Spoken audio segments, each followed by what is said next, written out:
दोनों में डिफरेंस क्या हुआ? इसी तरह कॉन्ट्रैक्शन मतलब कम हो जाना, डिक्रीज मतलब कम हो जाना, तो दोनों एक बार नहीं हो गए। In contraction there is shift demand, and in decrease it is on demand same value. Demand का, ओके। मगर दोनों में कम ही होना चाहिए ना, कॉन्ट्रैक्शन मतलब कम होना, डिक्रीज मतलब कम होना, फिर why we are discussing this? कुछ तो रीजन होगा, सोच लो 1 मिनट के लिए तब बताओ, कुछ तो रीजन होगा।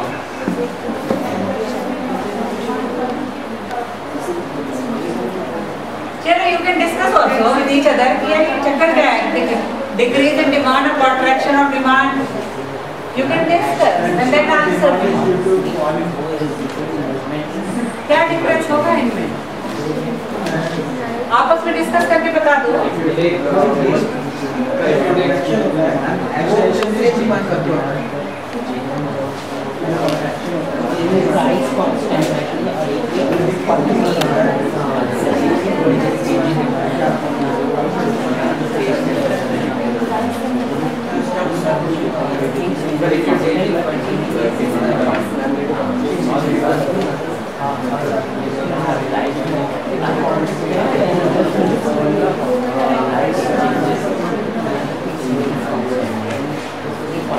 चलो आपने डिस्कस कर लिया, आप बता सकते हैं क्या डिफरेंस है?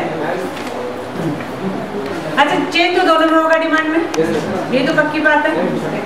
Okay, change in demand it is caused by determinant of, मगर सारे डिटर्मिनेंट्स ही डिमांड में चेंज लाते हैं, तो उसे चेंज इन डिमांड ही कैसे कहते हैं? फिर वो चेंज इन क्वांटिटी डिमांड में कौन लाएगा? वो भी तो डिटर्मिनेंट्स ही लाएंगे। कुछ तो कंफ्यूजन है। नहीं वो तो ठीक है कि उसे along with movement along with the demand कर कहते हैं, उसको शिफ्ट कहते हैं, मगर मेरे को ये बात समझ में नहीं आ रही। कुछ क्वेश्चन ये है कि हम डिमांड में अगर चेंज आती है, मतलब डिमांड बढ़ जाए या घट जाए, तो उसको हम इंक्रीज इन डिमांड भी कहते हैं, एक्सटेंशन ऑफ डिमांड भी कहते हैं। अगर डिमांड कम हो जाए तो उसको हम कॉन्ट्रैक्शन ऑफ डिमांड भी कहते हैं, डिक्रीज इन डिमांड भी कहते हैं। मगर फिर दो वर्ड बनाने की क्या जरूरत है? या तो उसे कॉन्ट्रैक्शन ही कह देते, या तो डिक्रीज ही कह देते, या तो उसे एक्सटेंशन ही कह देते, या तो फिर उसे इंक्रीज ही कह देते। क्या डिफरेंस है दोनों के बीच में? Very good, actually culprits are different. Culprits are different. Demand तो दोनों में चेंज हो रही है, मगर उसमें चेंज लाने वाले कल्प्रिट्स डिफरेंट। देखिए ये डिटर्मिनेंट्स है, ठीक है। अब डिमांड तो इन सबके कारण चेंज हो सकती है, लेकिन अगर डिमांड सिर्फ इस अकेले के कारण चेंज हो, सिर्फ इस अकेले के कारण चेंज हो, प्राइस बढ़ जाए या घट जाए और उसके कारण डिमांड चेंज हो जाए, तो उसको हम कहते हैं चेंज इन क्वांटिटी डिमांडेड। लेकिन अगर कल्प्रिट्स ये दूसरे हों, बाकी के ये सारे हों, ये ना, चाहे तो इनकम हो, चाहे तो टेस्ट एंड प्रेफरेंसेस हो, चाहे प्राइस ऑफ रिलेटेड गुड्स हो, चाहे future expectations of change in prices हो, इनके कारण अगर डिमांड चेंज हो तो उसको हम चेंज इन क्वांटिटी डिमांडेड नहीं कहते, उसको हम कहते हैं change in demand. Are you getting my point? जैसे कि रोहित सक्सेना और रोहित वर्मा, दोनों रोहित ही, मगर एक सक्सेना है एक वर्मा है। तो यहाँ पे भी ऐसे ही है कि ये जो डिमांड चेंज हो रही है, अगर प्राइस के कारण चेंज हो रही है, तो उसको हम क्या कहते हैं? Change in quantity demand. Price बढ़ जाए तो डिमांड कम हो जाए तो उसको क्या कहेंगे? Change in quantity demand. और अगर प्राइस ना चेंज हो लेकिन इनकम बढ़ जाए या घट जाए, या प्रेफरेंसेस बढ़ जाए या घट जाए, उसके कारण डिमांड बढ़ जाए घट जाए, या फ्यूचर एक्सपेक्टेशंस के कारण डिमांड बढ़ जाए घट जाए, तो उसको हम क्या कहेंगे? Change in demand. Could you understand the difference? अब देखिए इसका एक एग्जांपल दे देती हूँ कि मान लिया प्राइस चल रहा था 10 और किसी चीज की डिमांड थी 100, प्राइस हो गया 20 तो उसकी डिमांड हो गई 50। यह डिमांड किसके कारण चेंज हुई है? प्राइस के कारण। No other factor is responsible for this. Other things also. Yes. Other factors are same. Only price change, due to that we are buying less or more. So अगर we are buying less, this is contraction. We are buying more, it is extension. तो change in quantity demanded के दो parts हो गए, extension, contraction. तो change in quantity demanded या price से related है extension and contraction. Okay. यहाँ पे देखिए price is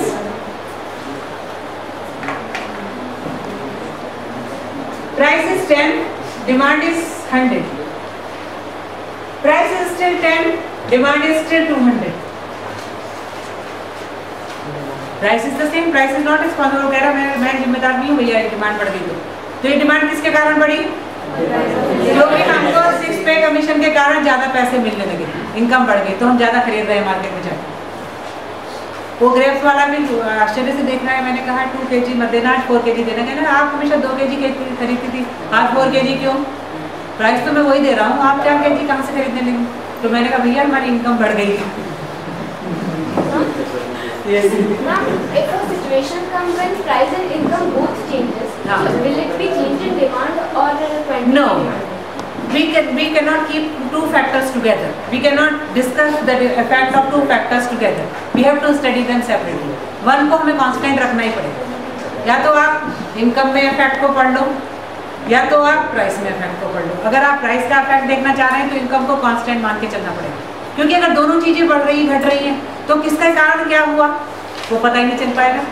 you can not study that situation. इसलिए आपको इनको एक को कांस्टेंट रखना पड़ेगा, एक को एक टाइम पे कांस्टेंट रखो, दूसरे को दूसरे टाइम पे कांस्टेंट, तब जा करके हम स्टडी कर सकते हैं। दोनों चीजें साथ साथ चेंज हो जाए, we can not study the effect, because what happens due to what we can not study. For example, आपके मार्क्स बढ़ गए लेकिन उसी टाइम पे बहुत सारी चीजें बढ़ गई। टीचर बढ़िया आ गया क्लास के अंदर पढ़ाने वाला, एनवायरनमेंट क्लास का बेटर हो गया, आपके घर में भी शोर शराबा भाई बहनों ने दंगा करना बंद कर दिया, मम्मी आपको घर में बैठ करके शांतिपूर्वक पढ़ाती हैं, आपको अच्छी अच्छी बुक्स मिल गई हैं। अब आपका नंबर किसके कारण बढ़े क्या बता सकते हो? नहीं बता सकते ना। हो सकता है टीचर के कारण बढ़े हो सकता है घर के एनवायरनमेंट के कारण बढ़े हो सकता है बुक्स के कारण बढ़े हो। तो अगर आपको इफेक्ट देखना है टीचर का तो बाकी की चीज़ों को कांस्टेंट रखना होगा, अगर आपको बुक्स का इफेक्ट देखना होगा तो टीचर को और बाकी की चीज़ों को सेम रखना होगा। सबका इफेक्ट एक साथ स्टडी नहीं कर सकते। Are you getting my point? You have to keep certain factors constant, then only you can study the effect of that. तो ये जो है जो यहाँ पे जो डिमांड बढ़ी इसको हम कहते हैं increase and decrease. When the demand increase here this is called increase, और अगर उल्टा हो जाता तो और यहाँ पर ये जो डिमांड बढ़ी प्राइस के कारण इसको हम डिक्रीज इंक्रीज नहीं कहेंगे, this will be called as extension and contraction. Extension. जब कम से ज्यादा हो गई डिमांड तो एक्सटेंशन, और कम हो गई तो कॉन्ट्रैक्शन। अब देखो दोनों में डिमांड कम हो रही है, दोनों में डिमांड कम हो रही है, लेकिन कारण अलग हो रहे हैं। कारण पे ध्यान देना पड़ेगा। अगर प्राइस के कारण डिमांड कम हो रही है तो वो कॉन्ट्रैक्शन है, और अदर फैक्टर्स के कारण हो रही है तो वो डिक्रीज है। नाम चेंज हो गया, could you get it? Okay, तो ये चेंज इन क्वांटिटी डिमांडेड और चेंज इन डिमांड हो गया। लेकिन चेंज इन डिमांड और चेंज इन क्वांटिटी डिमांडेड के जब ग्राफ बनाएंगे आप तो उसमें डिफरेंस होगा। देखिए इसमें तो क्या होगा कि कर्व सेम रहेगा, 10 rupees was the price, 100 was demand. Price has increased 20 हो गया, demand has decreased 15. Curve change करने की जरूरत नहीं पड़ी, कर्व सेम ही रहेगा। बट इसमें ऐसा नहीं होगा। In this the curve will change. For example,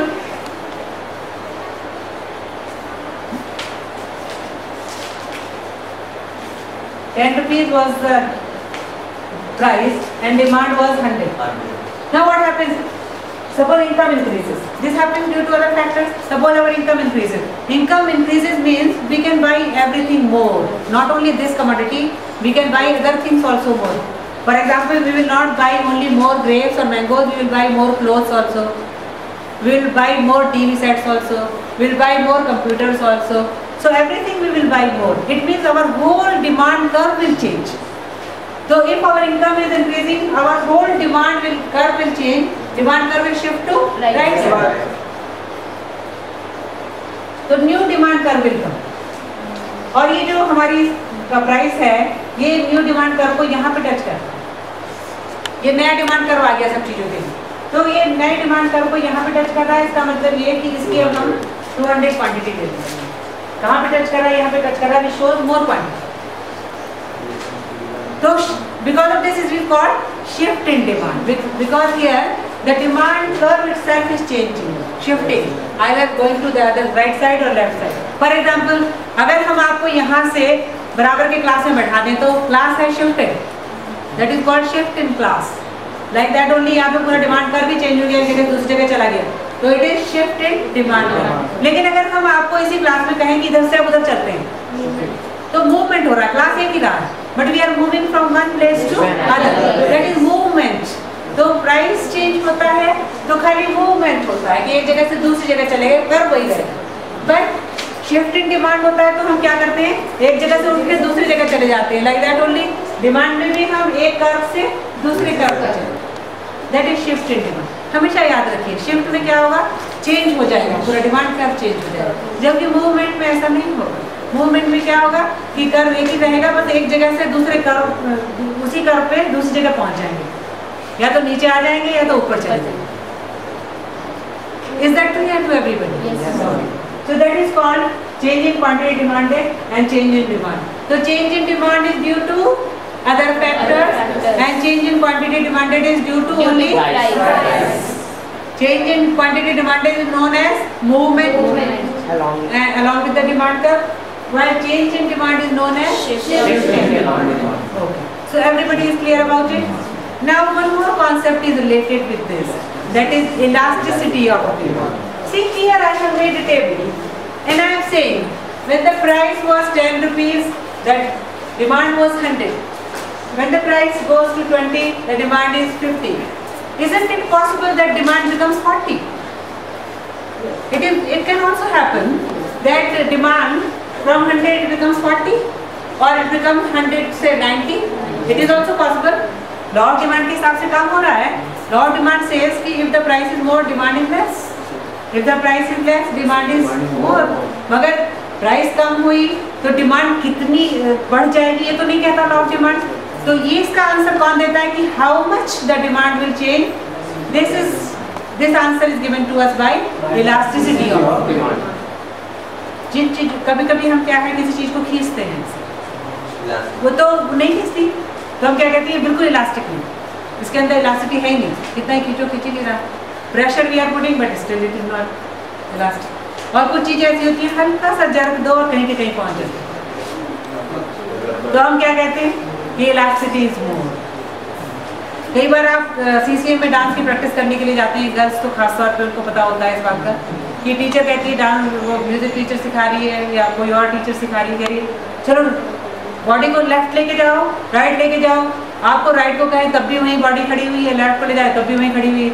यार वो कहती है यार इसके अंदर बिल्कुल इलास्टिसिटी नहीं है, इसको निकालो डांस में से, क्योंकि elasticity is not there. Means body इधर उधर मुड़ती ही नहीं बिल्कुल भी. और कुछ some girls you tell them अच्छा बैंड फॉरवर्ड, वो एकदम नीचे जमीन पे, पीछे वो एकदम जमीन पे, हाथ इतनी ज्यादा फ्लेक्सिबल, तो elasticity. So it means body के अंदर इलास्टिसिटी ज्यादा है ना. तो हम कहते हैं कि इसके अंदर इलास्टिसिटी बिल्कुल नहीं, इसको नहीं लेना. इसके अंदर इलास्टिसिटी बहुत ज्यादा मींस फ्लेक्सिबिलिटी बहुत ज्यादा. तो इसी तरह से यहाँ पर भी if the price changes and demand changes a lot, तो इलास्टिसिटी ज्यादा है.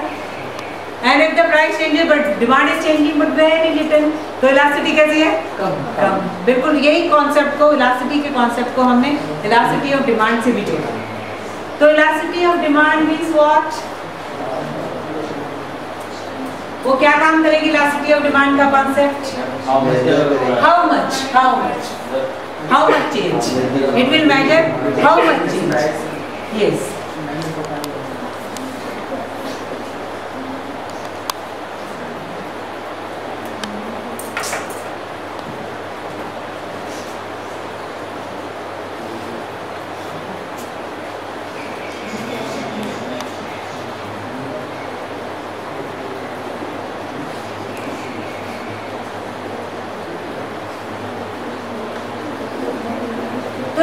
demand will tell us that if the price changes, demand will change, but it will not tell us how much it will change. How much का answer कौन देगा? Elasticity of demand. तो elasticity of demand की definition क्या हो गई? It is the measure. It is the measure of quantity. It is the measure of change in quantity. no. It is the measure of the change in the degree. It is the measure of the degree of change in quantity demanded. Degree of change in quantity demanded to the change in its price. To the change in its price. Or in simple language you can say elasticity of demand is the measure of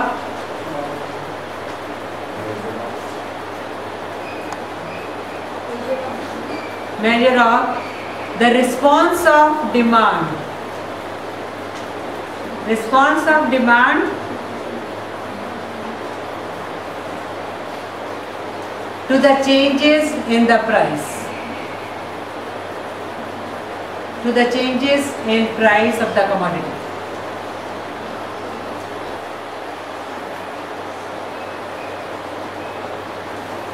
Now I am writing one example. There is a commodity, its price is 10 rupees, demand is 100. Now what happens? Its price becomes 20 and demand also changes. You give me the number, how much the demand should become? 250. No, some different. 70. 90. Let's make it 90. 90.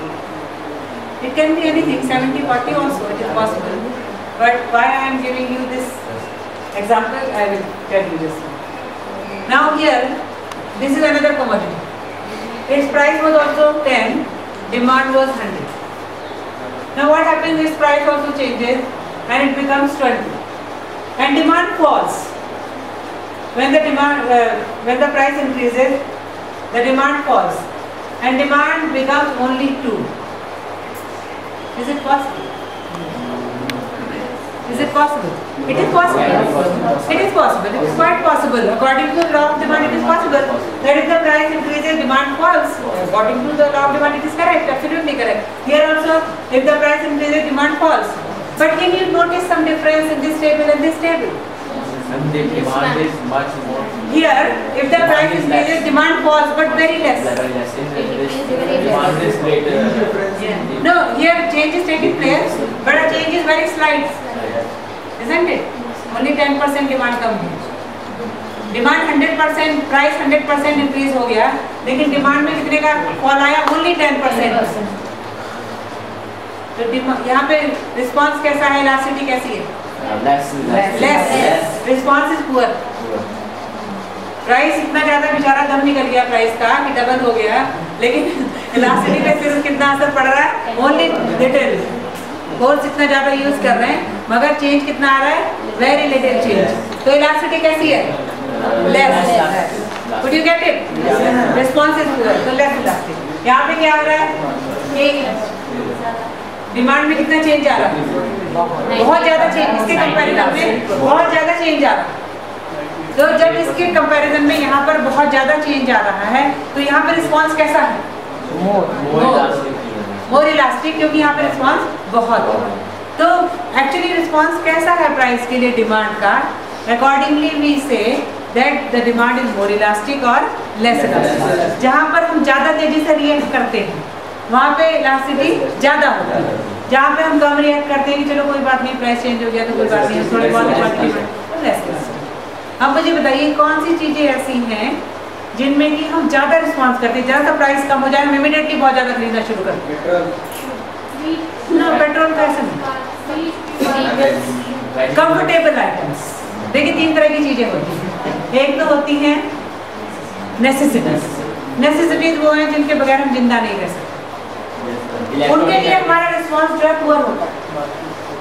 उनके लिए हमारा response poor होता है. क्यों हमारा उनके लिए poor होता है?